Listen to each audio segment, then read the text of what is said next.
Morning friends. आज हम बात करेंगे ग्रॉस टोटल इनकम के डिडक्शंस के बारे में। जो सेक्शन 80 के अंदर डिडक्शन दिए जाते हैं उसमें से आज हम पहला डिडक्शन लेते हैं अंडर सेक्शन 80C।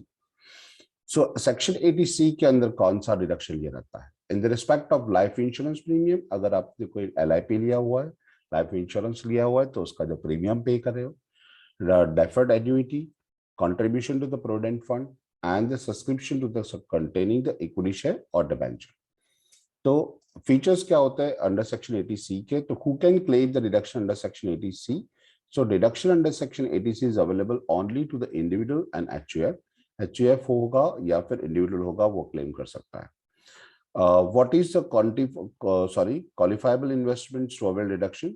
तो deduction is available to the basic of the specific qualifying investment contribution. कोई भी तरह का आपने इन्वेस्टमेंट किया है, कोई भी तरह का कंट्रीब्यूशन किया है, डिपॉजिट किया है, payment made by the tax payer during the previous year, such investment, deposit etcetera can be made out of the taxable income और अदरवाइज। तो यानी अगर आपने ऐसा कोई भी इन्वेस्टमेंट, पेमेंट या फिर कंट्रीब्यूशन किया है तो कर सकते हो। अच्छा, कितना डिडक्शन मिल सकता है और व्हाट इज द बेसिस क्या है इसके?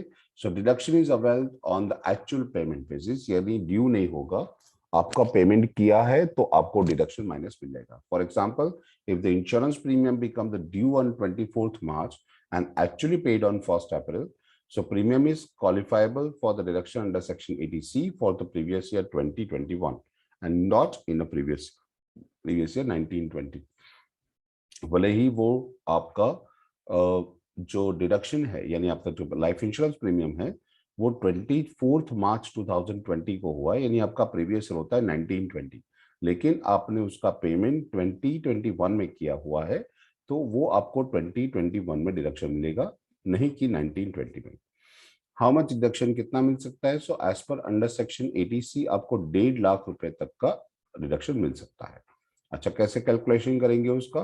तो सबसे पहले हम क्या करेंगे, स्टेप 1 के अंदर उसका क्वालिफाइंग अमाउंट फाइंड करेंगे और फिर स्टेप 2 के अंदर उसका अमाउंट ऑफ डिडक्शन माइनस कर लेंगे। अच्छा, ग्रॉस क्वालिफाइंग अमाउंट जब काउंटिंग होती है तो किस तरह से होती है? तो फर्स्ट होता है कि नेचर ऑफ पेमेंट अलग अलग तरह के, सपोज कि लाइफ इंश्योरेंस प्रीमियम है, so the life insurance premium including the payment to the payment made by the government employee to the central government employees, insurance schemes and payment made by the person under the children deferred enrollment assurance policy subject to the maximum 20% of the sum assured।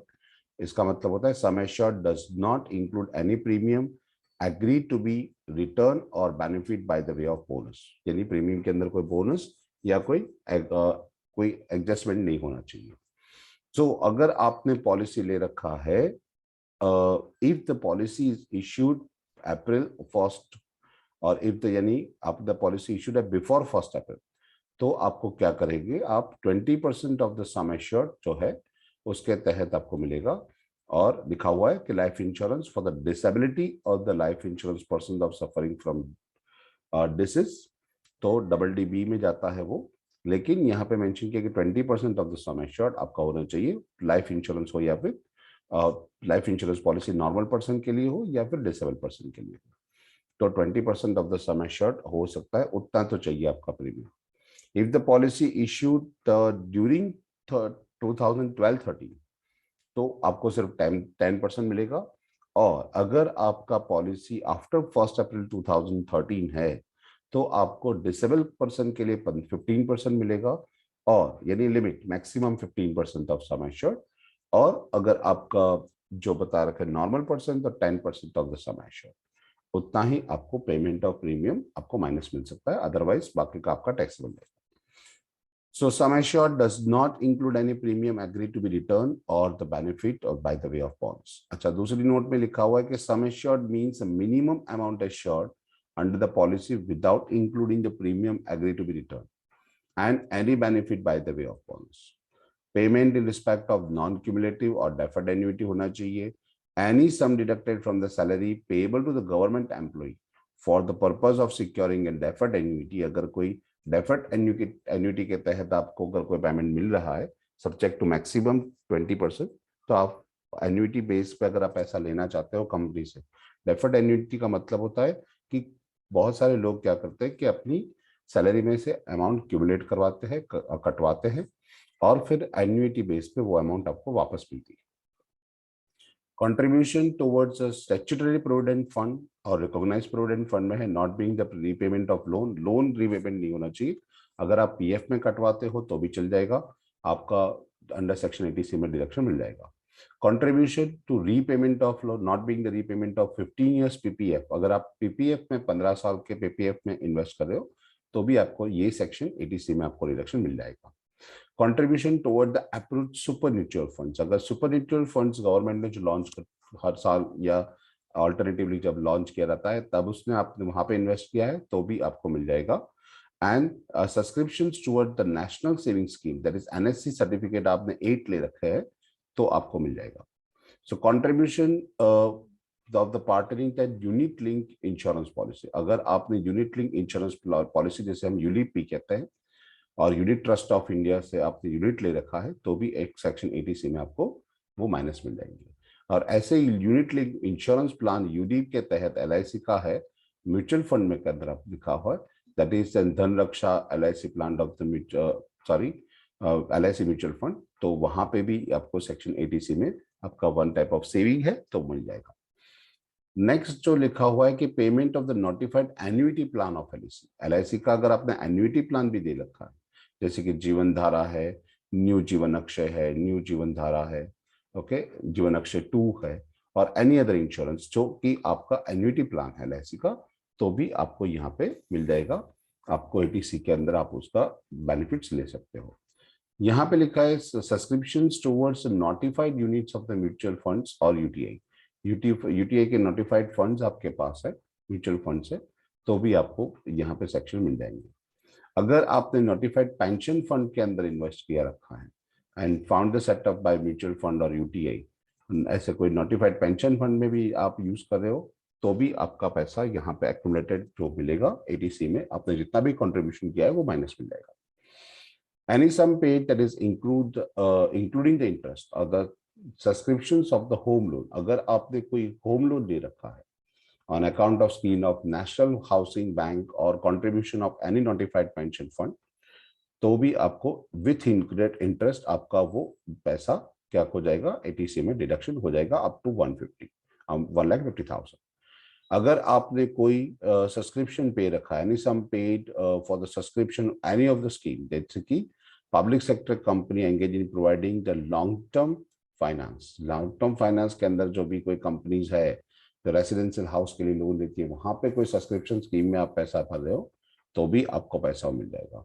And housing board के अंदर कोई India housing board constituted India है तो for the purpose of planning and development of improving city, वहां पे भी आप कोई कंट्रीब्यूशन कर रहे हो तो भी मिल जाएगा।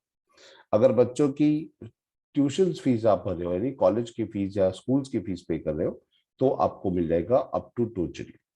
ओके, यहाँ पे लिखा है any sum paid as a tuition fee not including the payment of towards development fees, donation or payment of civil nature, whether at the time of admission or otherwise, to university, college, educational institute in India for the full-time education of any of the 2 children of an individual।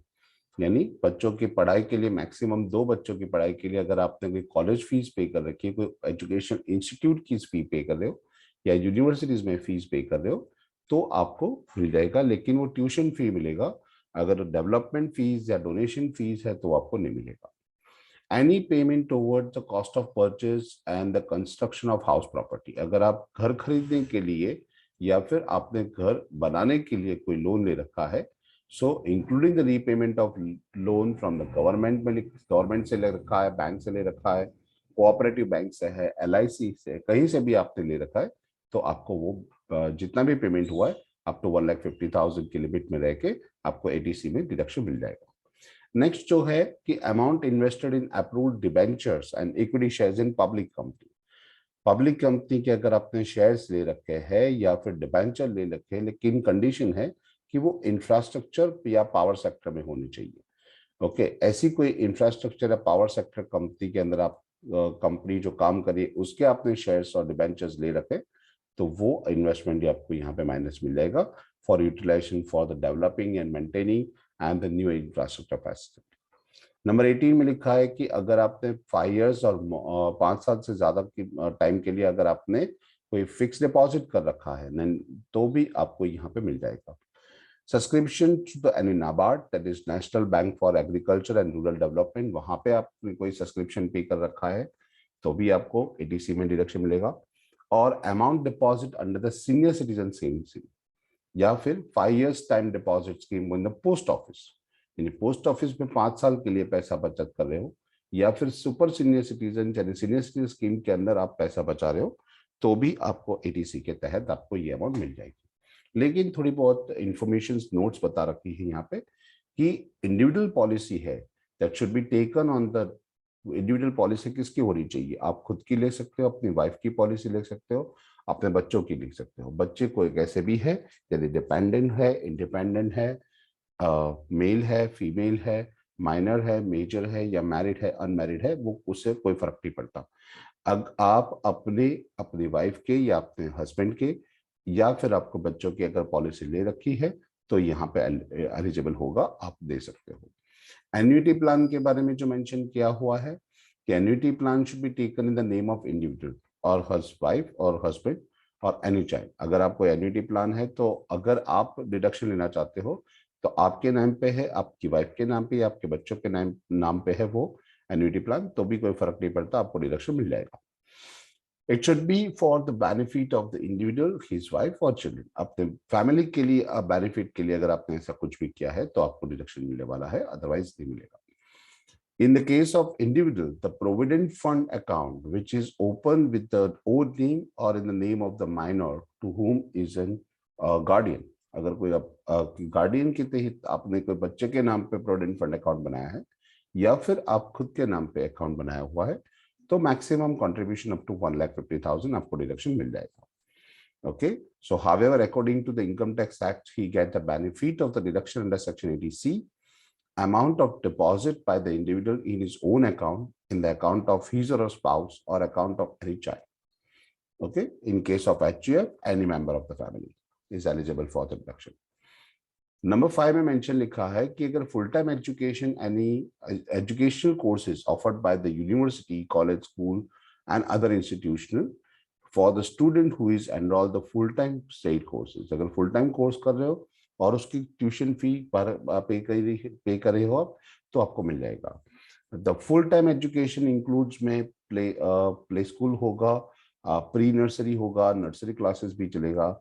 The amount allowable to be the tuition fee shall be included the any fees paid for the university, college and school or other educational institute in India, except the amount of regarding the payment of the nature of development fees. अगर development fees अगर पे कर रहे हो तो आपको नहीं मिलेगा, अदरवाइज आपको मिल जाएगा।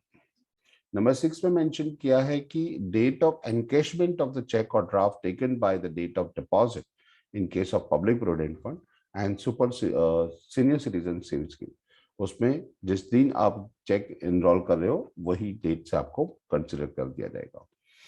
अगर in case of the individual deposit in the Sukanya Samriddhi account, तो can be made in the name of the individual or any girl child or that of the any girl child for whom the such person is a legal guardian, if the schemes to be specific। यानी अगर ये scheme के अंदर आप ले रहे हो तो आपको क्या जीवन समृद्धि अकाउंट पे या आप खुद के नाम पे या आपकी कोई बेटी के नाम पे जिसके आप गार्डियन हो उसके नाम पे ले रखा है तो आपको डिडक्शन मिलेगा, अदरवाइज नहीं मिलेगा। ये स्टेप 2 के अंदर हमें मैक्सिमम ये सारा काउंटिंग हो जाने के बाद हमारा 80C, 80CCC और 80CCD तीनों सेक्शन को मिला के हम मैक्सिमम डिडक्शन कितना दे सकते हैं, 1,50,000 हम डिडक्शन अवेल कर सकते हैं, उससे ज्यादा नहीं कर सकते। यानी अगर आप पूरा यहाँ पे लेना चाहो तो 80C में या 80CCC में या 80CCD में ले सकते हो। नेक्स्ट टॉपिक जो हमारा है वो सेक्शन 80D है, उसके बारे में हम डिस्कस नेक्स्ट लेक्चर में करेंगे। Have a good day.